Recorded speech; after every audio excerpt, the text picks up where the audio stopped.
Now let's try to illustrate a subtraction problem in base 5. So let's suppose we had the base 5 number with numerals 2, 1, 2. We want to subtract from that the base 5 number with numerals 4 and 3.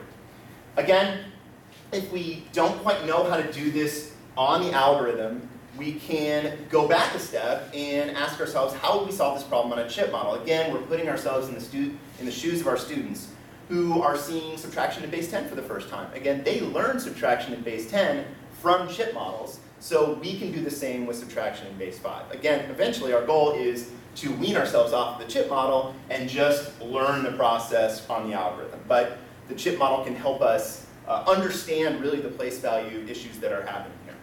So if you recall, our chip model for subtraction is a little different than our chip model from addition.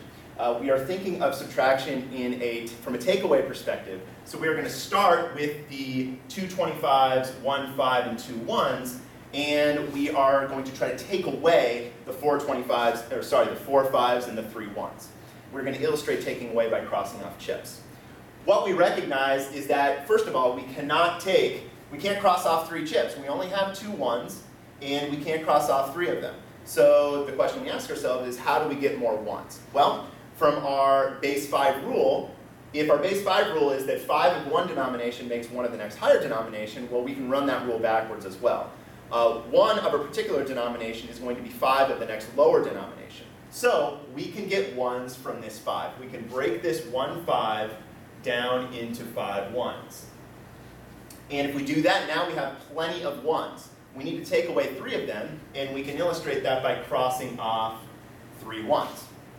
Now, if we replicate what we just did on the chip model on the algorithm, we see again that we have the same problem. We cannot take 3 away from 2. The same problem is that we need more 1s. We get 1s from a 5. So we're going to take this 5, and we're going to turn it into 5 1s. What happens is that this 5 goes away, and we're left with 0 5s. And we started with 2 1s, but we just got 5 more 1s. So now we have a total of 5 plus 2, or 7 1s. Now, as we saw in the model, we can certainly take 3 away from 7, and that's where the 4 1s come from. And again, this process we just repeat until we are finished. In the 5's place, I need to take away 4 5s. I don't have any 5s. And so I need some 5s to be able to take away. Just as before, I go to the next higher denomination. So 125 can be broken into 5 5s. Now I have plenty of 5s. I need to take away 4 of them. I can illustrate taking away 4 5s by crossing out 4 5s. If I now replicate this step over on the algorithm, I cannot take 4 away from 0. I need some more 5s. To do so, I grab one of the 25s and change it in for 5 5s. So the 2 25s that I originally started with is going to reduce by 1.